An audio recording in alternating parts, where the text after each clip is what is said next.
Open heart surgery میرے نبی کی ہوئی ہے، تو اوپن ہارٹ سرجری ہو سکتی ہے، میرے نبی نے سوچ دی۔ وہ تو ہم زوال کا شکار ہوئے تو اور لوگ ہم سے لے گئے، ورنہ اوپن ہارٹ سرجری کا پہلا تصور میرے نبی کے سے شروع کیا گیا ہے کہ جب آپ کو معراج پہ لے جانے لگے، ام ہانی کے گھر سے آپ کو جبریل نے لیا اور حتیم میں آئے۔ حتیم وہ چھوٹی وال دیوار ہے جو بیت اللہ کے ساتھ، اس میں خالی جگہ، یہ بیت اللہ کا اندر ہے۔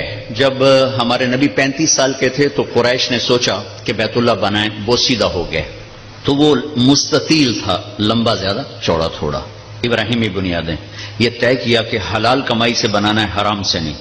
اچھا، وہ پیسے اتنے بنے کہ یہ چوکور بنا اور اگلا حصہ رہ گیا، تو کہنے کہ بس بھائی جتنا ہے اتنا ہی بناؤ، تو وہ چوکور بنا کر اوپر چھت ڈالی اور یہ حصہ چھوڑ دیا کہ جب پیسے ہوں گے تو ہم یہ بیچ میں شامل کر لیں گے۔ یہ اللہ کی حکمت تھی، نہ پیسے ہوئے نہ وہ شامل ہوا، تاکہ غریب لوگ بھی اگر بیت اللہ کے اندر نماز پڑھنا چاہیں تو وہ جگہ ہے جہاں اگر آپ اندر ہیں، ہم تو بیت اللہ کی طرف منہ کر کے نماز پڑھتے ہیں نا، لیکن اگر آپ بیت اللہ کی طرف پشت کر کے حتیم کی طرف منہ کر کے نماز پڑھیں تو بھی آپ کی نماز ہو گئی ہے، چونکہ آپ بیت اللہ کے اندر ہیں۔ میں 2 دفعہ بیت اللہ کے اندر گیا، نماز پڑھی، لیکن وہ تو بڑے سفارشوں سے اور بڑے تعلقات سے، اور وہاں تو جو آدمی چلا جائے وہ بیت اللہ کے اندر ہے، تو آپ کو حتیم میں لے جایا گیا۔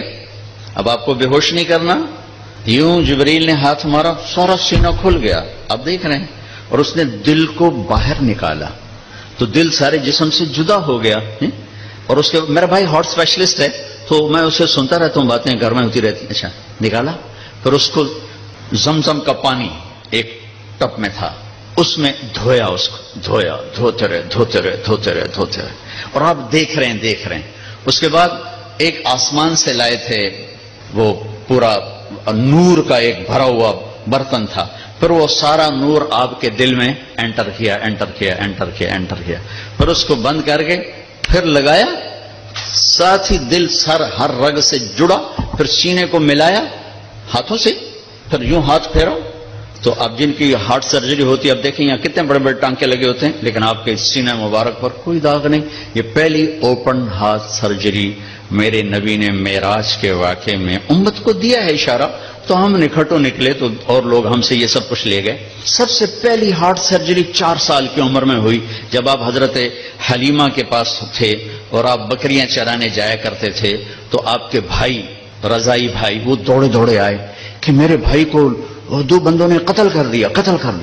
تو حلیمہ بھاگی ہوئی آئی، تو آپ دیکھا آپ پریشان بیٹھے تھے، تو حضرت حلیمہ نے پوچھا بیٹا کیا ہوا؟ کہ 2 آدمی آئے تھے، مجھے لٹا دیا، میرا سینہ کھولا، میرا دل نکالا، پھر اس کو صاف کیا، پھر میرے دل میں، پھر میرے سینے میں دوبارہ فٹ کر دیا۔ یہ پہلی ہے، اور پھر معراج پر جانے سے پہلے دوبارہ اوپن ہارٹ سرجری ہوئی ہے۔ پھر براق کا آنا، تیز رفتار سواریوں کا تصور میرے نبی کے ذریعے سے ہمیں ملا کہ ایسی سواریاں بنائی جا سکتی ہیں جو مہینوں کا سفر گھنٹوں میں طے کر دیں۔ جب آپ نے اگلے دن فرمایا کہ میں گیا تھا بیت المقدس، تو قریش کہنے لگے ہم تو 1 مہینہ مسلسل چلتے ہیں اور پھر وہاں پہنچتے ہیں، تم 1 رات میں کیسے کہہ رہے ہو گیا بھی اور آیا بھی؟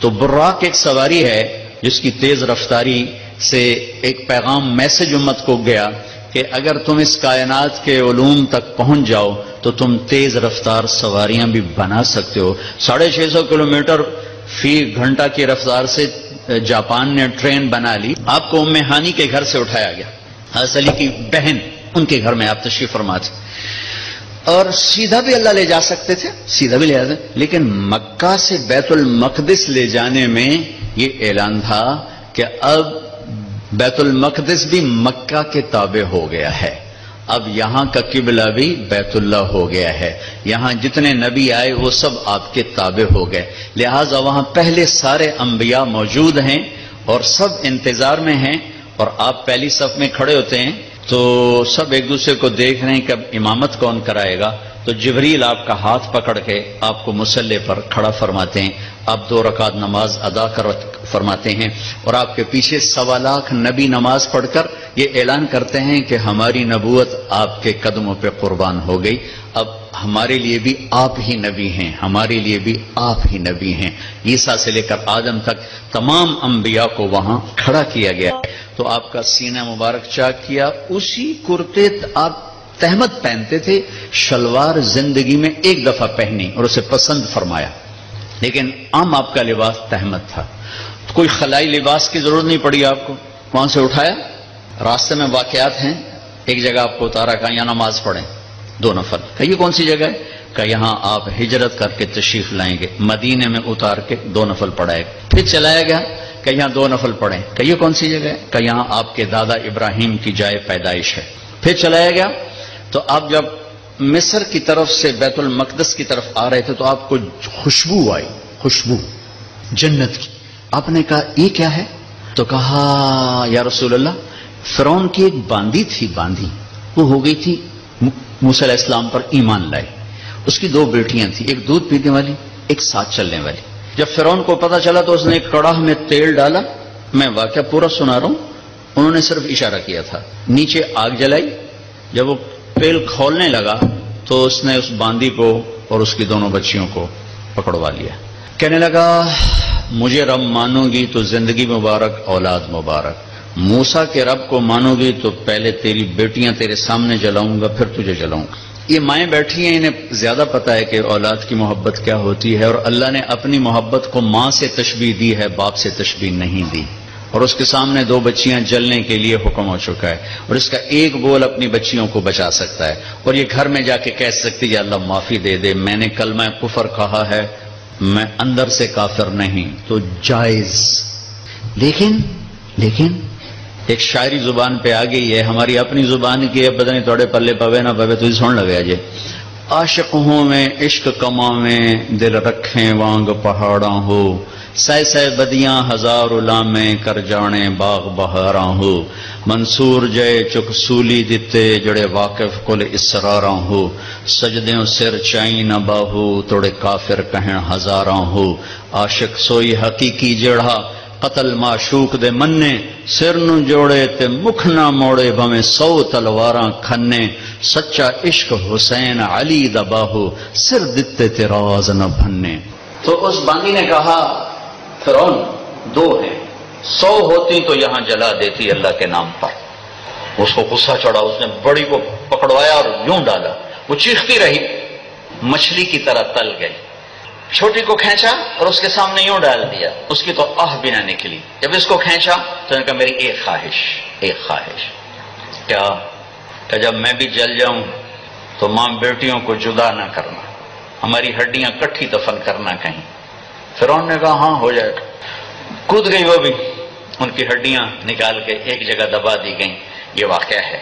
اب میرے نبی وہاں سے گزرتے ہیں, مصر قریب ہوتا ہے, آپ کو جنت کی خوشبو آتی ہے, تو آپ فرماتے ہیں یہ خوشبو کہاں سے ہے؟ تو جبریل کہتے ہیں یا رسول اللہ, جہاں فرعون کی باندی اور اس کی بیٹیوں کی ہڈیاں دفن ہیں, جس دن یہ دفن ہوئی تھیں اس دن سے آج تک اور قیامت تک یہ خوشبو اسی طرح اٹھتی رہے گی, کائنات مہکتی رہے گی. آگے میری بات ہے, اور یہ پیغام جاتا رہے گا کہ یہ بھی زندگی کا ایک انداز ہے, اور یوں بھی زندگی گزاری جاتی ہے. جو کسی مقصد کے لیے جیتے ہیں اور مقصد پر مرتے ہیں وہ حسین بن جاتے ہیں, اور جو صرف پیسے پر جیتے ہیں اور پیسے پر مرتے ہیں وہ یزید بن جاتے ہیں. میری تاریخ گواہ ہے کہ اللہ نے اپنے قریب ترین لوگوں کو نیزوں پہ چڑھا دیا اور بدماشوں کو فرعون بنا کے تخت پہ بٹھا دیا. ہم کربلا محرم آتا ہے تو ہم سب حسین کے لیے روتے ہیں, محرم جاتا ہے تو سب یزیدی لبادے میں ہوتے ہیں. یہ کون سی تہذیب ہے, یہ کون سا کمال ہے, یہ کون سا ایمان ہے. پھر آپ کو بیت المقدس اتارا گیا, براق باندھ دیا گیا. دنیا دارالاسباب ہے, نبی کو اسباب دیے گئے, سواری پر لایا گیا, سواری پر. جب آگے جانا ہے تو اوپر والا جہان اسباب کا جہان نہیں ہے, وہ قدرت کا جہان ہے. تو براق وہاں باندھ دیا گیا, اور اگلا سفر اب براق کے بغیر نہیں, 2 نفل پڑھائے گئے. اچھا ایک اور عجیب واقعہ یاد آ گئی. اس رات بیت المقدس کا دروازہ بند کرنے کی پوری کوشش کی چوکیدار نے, دروازہ نہیں بند ہوا. تو اس نے مستری بلائے کہ یہ دروازہ نہیں بند ہو رہا, اور اپنے بڑے پادری کو بلایا کہ حضرت یہ دروازہ نہیں بند ہو رہا. تو مستریوں نے کہا کہ وہ ڈاٹ ہوتی تھی نا, ڈاٹ, وہ تھوڑی سی نیچے آ گئی ہے, وہ اس نے پریشر اوپر ڈال دیا تو دروازہ بند نہیں ہوگا, صبح ٹھیک کر دوں گا. وہ جو بڑے پادری تھے نا, انہوں نے کہا بیٹا یہ ڈاٹ کا چکر نہیں، آج آخری نبی کی آمد ہے یہاں، یہ اس وجہ سے ان کے اکرام میں یہ دروازہ کھلا ہوا ہے، صبح خود ہی ٹھیک ہو جائے گا۔ یہ پادری بعد میں ایمان لے آئے تھے جب اللہ کے نبی نے دعوت نامہ بھیجا تھا، پھر ان کو عیسائیوں نے قتل بھی کر دیا تھا، وہاں آپ نے 2 نفل پڑھے۔ اب آپ نے اوپر جانا ہے تو مکہ سے بیت المقدس تک آپ بشریت میں ہیں، اور پھر یہاں سے اوپر جاتے ہیں تو سبحان الذی اسری بعبد، قرآن کی واحد سورہ جو سبحان سے شروع ہو رہی، سبحان الذی اسری، لفظ سبحان۔ سبحان میں کیا پیغام ہے کہ اللہ تمہارے قوانین سے پاک ہے، تمہارے مادی قوانین سے پاک ہے۔ مادے کا قانون یہ ہے کہ اس لباس میں کوئی سپیس میں نہیں جا سکتا، مادے کا قانون یہ ہے کہ اس لباس میں سپیس میں جاتے ہی پھٹ جائے گا، کیونکہ جو ہمارے اوپر ہوا کا پریشر ہے، جب ہوا سے اوپر جائیں گے اور پریشر ریلیز ہوگا تو ہم خود بم بن کے پھٹ جائیں گے۔ ہر مرد عورت کے اوپر 280 من ہوا کا پریشر ہے، اس پریشر کو روکنے کے لیے ہمارے اندر پریشر ہے، جب ہم اوپر جائیں گے تو دھڑوں ایک دھماکہ ہوگا، کیونکہ اوپر سے ہوا ہٹے گی تو ہم پھٹیں گے۔ اس پریشر کو مصنوعی طور پر راکٹ میں کریٹ کیا جاتا ہے لباس کے اندر، اس کے اندر، تب ہم اوپر جاتے ہیں کہ تمہارا رب ان سارے قوانین سے پاک ہے، سبحان سبحان۔ اوپر جانے کے لیے آسرا چاہیے، جبریل نہیں، جبریل کا آسرا بھی نہیں چاہیے، سبحان تمہارے قانونوں کا محتاج نہیں ہے۔ اتنی لمبی کائنات میں رات کے اندر سفر پورا ہو جائے گا، کیسے ہوگا؟ نہیں ہو سکتا، ہو سکتا ہے، کیوں؟ سبحان کہ تیرا رب زمان کا بھی مالک ہے، مکان کا بھی مالک ہے۔ ٹائم کو روکنا، زمانے کو روکنا، مکان کو روکنا تمہارے لیے ناممکن ہے، تیرے رب کے لیے ممکن ہے۔ آئنسٹائن مر رہا تھا تو کسی نے کہا تیرے جیسا سائنسدان بھی مر رہا ہے، کہنے لگا ہاں، ٹائم سے باہر نکال دو تو میری موت نہیں ہوگی، موت سے بچ جاؤں گا، اور ٹائم سے باہر مجھے کون نکالے گا؟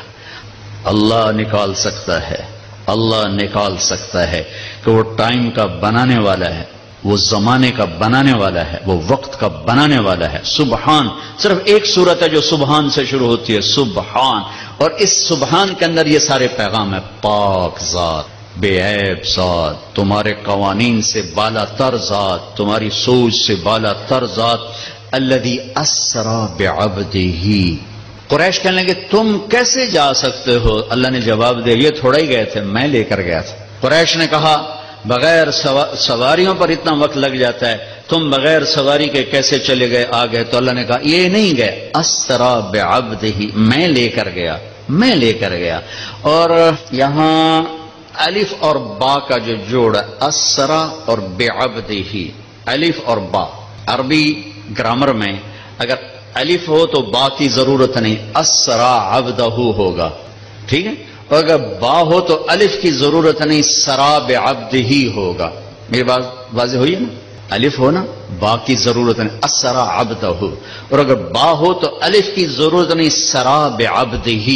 یہ الف اور با کا جوڑ کیوں ہے؟ یہ بتانے کے لیے کہ میں اللہ خود اپنے نبی کو لے کر گیا، اور بعبدہ ہی میں کیا اشارہ ہے؟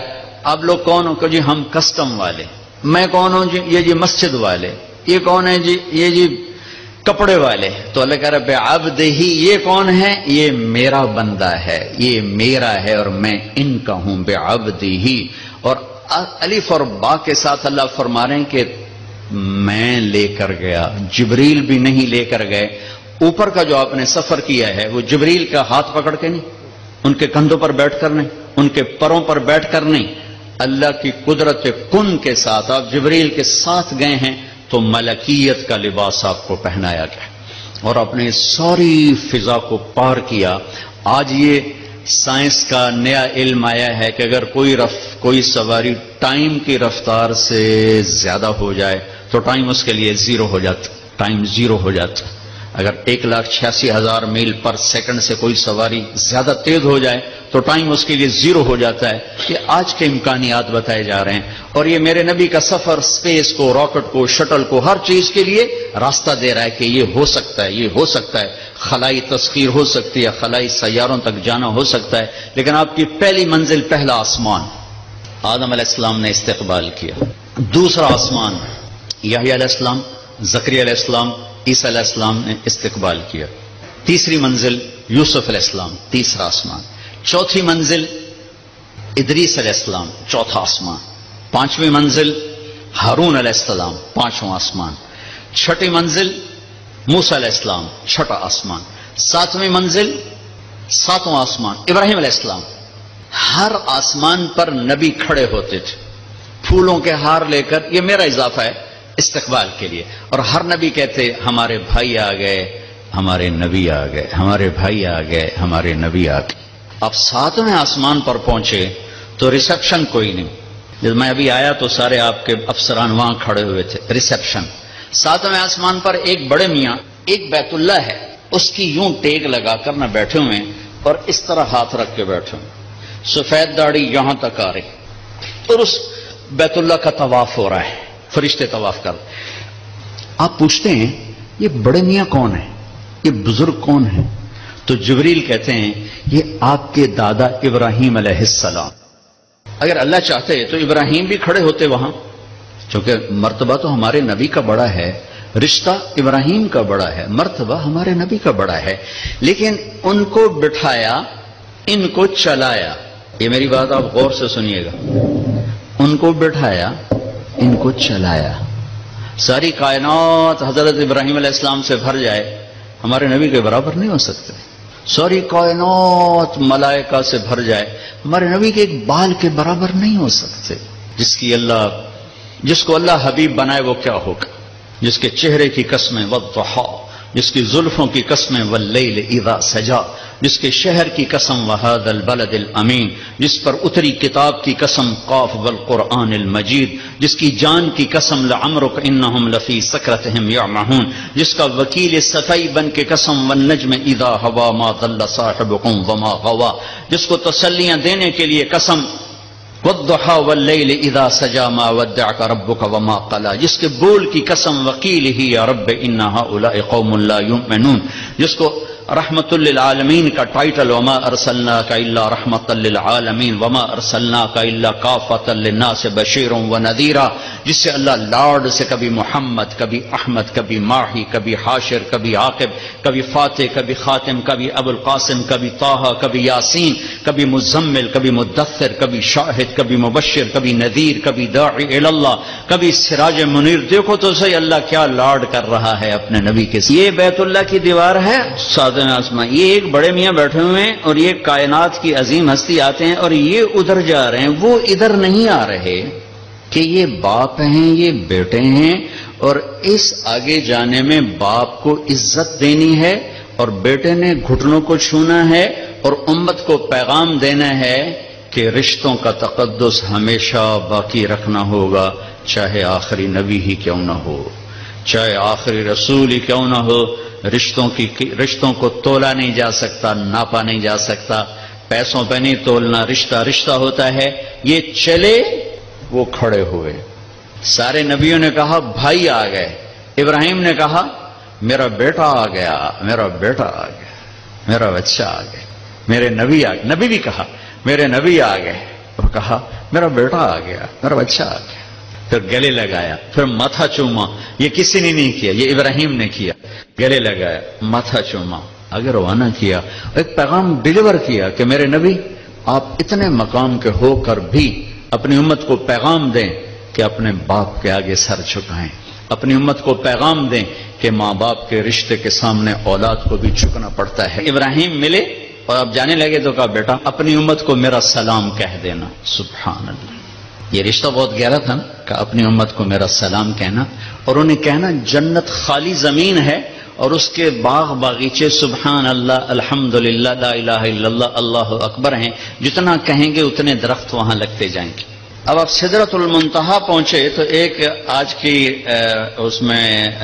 کے لہجے کی گفتگو کہ جبریل نے کہا یا رسول اللہ آگے میرے پاس ویزا کوئی نہیں، آگے اور جہان ہے، ملکوتی جہان بھی ختم، ملائکہ کا جہان، سدرۃ المنتہا، یوں سمجھو جبریل اپنے گھر میں کہہ رہے ہیں یا رسول اللہ اس سے آگے میرے پاس ویزا کوئی نہیں، میں نہیں جا سکتا۔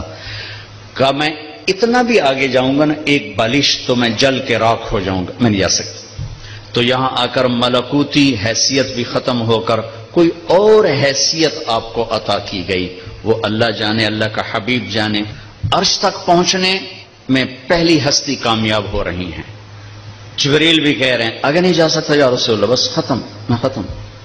عرش پہلی دفعہ اس کے دروازے کسی ہستی کے لیے کھل رہے ہیں اور آپ کے قدم عرش پہ پڑ رہے ہیں، اور چوتھی منزل آپ کی اللہ اور حبیب اللہ ہیں کہ اللہ نے سارے پردے ہٹا کر اپنا آپ دکھا کر کہا السلام علیک ایھا النبی ورحمۃ اللہ وبرکاتہ، اے میرے محبوب آپ کا رب آپ کو سلام پیش کرتا ہے۔